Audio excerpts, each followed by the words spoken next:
Bismillahirrahmanirrahim. Elhamdülillahi Rabbil alemin. Və salatu və selamu alə nəbiyyina Muhammedin və alə alihi və ashabihi əcma'in. Əmmə bə'd. Bidət əhlinin, rafizlərin gətirdiyi şübhələrdən biri də hovuz hədisidir. Səhabələri təkfir etmək üçün, onların mürtəd olduqlarını bildirmək üçün bu hədisi şübhə olaraq gətirirlər və o hədis bir neçə ləfzdə gəlib və 40-dan çox sahabə rəvayət edib bu hədisi. Ki Peyğəmbər sallallahu aleyhi və səlləm hovuzu haqqında xəbər verir ki, yəni o hovuzdan bir dəfə su içən heç vaxt suslamaz. İnsanlar gələcək, mən onları tanıyacağam, onlar məni tanıyacaqlar və yaxınlaşanda onları mələklər qovacaqlar. Deyəcəm ki, bunlar mənim səhabələrimdir, əshabi, bir rivayətə gəlib useyhabi və həmçinin ümməti də gəlib, mənim ümmətimdir bunlar.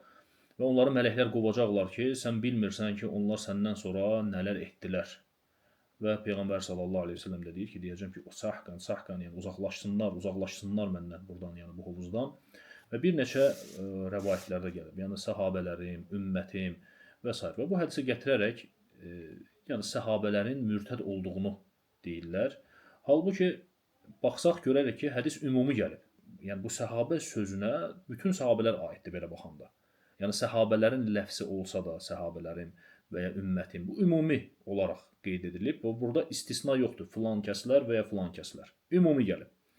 Və necə ki, bunu dəlil olaraq gətirirsiniz ki, səhabələr mürtəd olub, bu hədisə görə ki, səhabələrimdir və onları qovacaqlar o hovuzdan. O zaman sabah bir xavaric gələr və ya nasibi və başqa bir təriqət üzvü, bidət əhli, nə bilim, kim olursa olsun və deyə bilər ki, bura Əli də daxildir, radiyallahu anh, və yaxud Həsən, Hüseyin və ya İbn Abbas, Salman və kimi istəsə bu səhabə yəni, termininə daxil edə bilir. Səhabələrin gəlib, Əli də səhabə idi, Həsən, Hüseyin də səhabə idi və ya digərləri. Kimi istəsə daxil edə bilər ki, bu səhabələri ümumi gəlib. Sən necə cavab verəcəksən, necə bunları buradan çıxarılacaqsan, yox ki, bunlar da aid deyil, bu bunlara aiddir, yox. Ümumidir, ümumi gərək hamısına cavab verəsən. Ona görə buradakı qəsd nədir, buradakı məqsəd nədir? Birincisi bilmək lazımdır ki, səhabə sözünün mənaları var. Səhabə deyildikdə elə ancaq bu termin olaraq Peyğəmbəri görən sallallahu aleyhi və səlləm, ona iman gətirən və o iman üzərində ölən, yəni bu deyil, tək bu deyil. Çünki səhabə sözünün bir çox mənaları var. Quran-ı Kərimdə hətta Allah Teala buyurur ki, وَمَا صَاحِبُكُمْ بِمَجْنُونَ Sizin dostunuz Məcnun deyil, sahib gəlib, səhabə sözü gəlib burada. Yəni sizin səhabəviz Məcnun dəli deyil, yəni Muhammed sallallahu aleyhi və səlləm onların səhabəsi idi, o müşriklərin. Xeyr, deməli burada sahabə, sahib sözün mənaları var və mənaları yəni bir yerdə yaşayan cəmaatdırsa, yəni bir işlə məşğul olan cəmaatdırsa, bunlara da deyirlər. Və ya deyək ki, bugünkü gündə bir insan Şafii məzhəbindədir və yaxud Hənəfi məzhəbindədir və ya hər hansı bir məzhəbdə olduğu halda bir sahibu şəfi və yaxud ashabu şəfiyə, şafinin əshabları. Bu lüğəvi mənasıdır ki, yəni hətta o dövrdə olmasa da belə, ondan sonra yüzlərcə il keçsə belə, insan onun yolu ilə, onun fikhi üzərində gedirsə, istəyir şafiyə olsun, istəyir məlik olsun, rahiməhumullah, ona sahib deyirlər. Sahib, səhabə sözü, yəni orada da şamil edilir. Yəni belə baxsaq, səhabə sözünün yəni mənası bir deyil ki, yəni termin olaraq hər səhabə harda gəldisə, biz götürək ki, bəli, bu elə termin olaraq Peyğəmbəri görən, ona iman gətirən, o iman üzərində ölənə deyirlər. Yox, Abdullah ibn Ubey ibn Səlül münafiqlərin başçısı deyəndə ki, bunları çıxardaq Mədinədən, çıxardacaq bunları. Ömər radiyallahu anhu deyir, icazə ver onun boynunu vurum. Nə deyir Allah Rəsulü sallallahu aleyhi ve sellem deyir. Dəyməyi Ömər, sonra deməsinlər ki, Muhammed öz səhabələrini öldürür. Yəni bu termin, səhabə termini tək bu əshaba, yəni bildiyimiz səhabələrə tətbiq edilmir. Alimlər ittifaq ediblər ki, bu hədisdə qəsd səhabələr deyil. Yəni əshabi deyildikdə mənim səhabələrim, yəni bildiyimiz bu səhabə termini olaraq bunlar qəsd olunmur.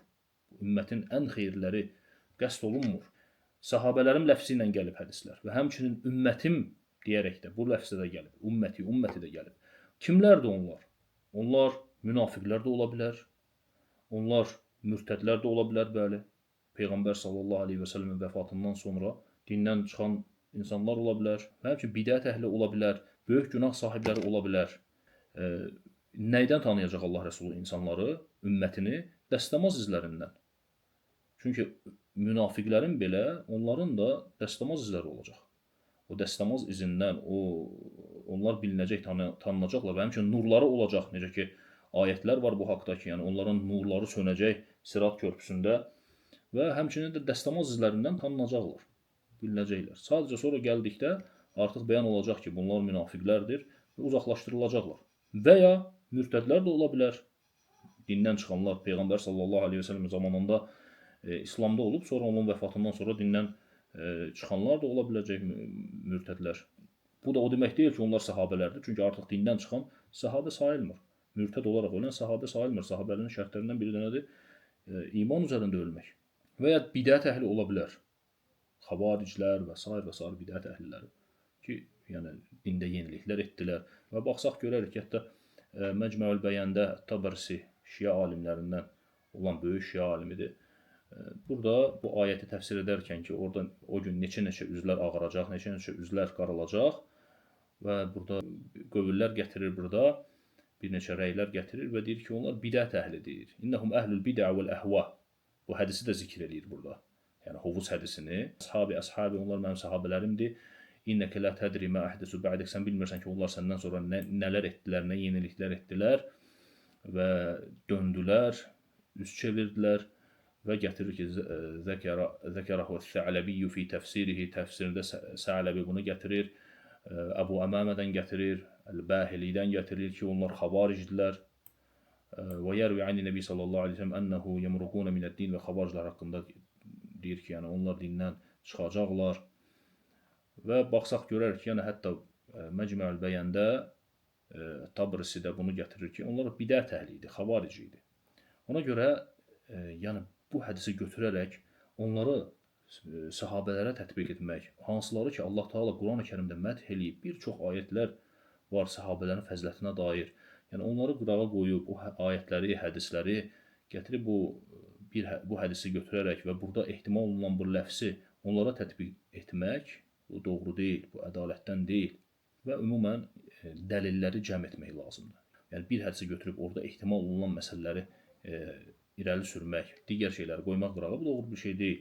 Və həmçinin yenə deyirəm, yəni əgər bu hədisi götürsək səhabələrə tətbiq etmək üçün ki, onlar mürtəd oldular, dindən çıxdılar və ya hovuzdan qovulacaqlar, onda gərək bütün hamısını bura daxil eləyək. Əli radiyallahu anhu, Həsən, Hüseyin və digər səhabələr. Ona görə yəni buradakı qəsd bunların qeyd etdiyi kimi, bunların gətirdiyi kimi, dedikləri kimi deyil.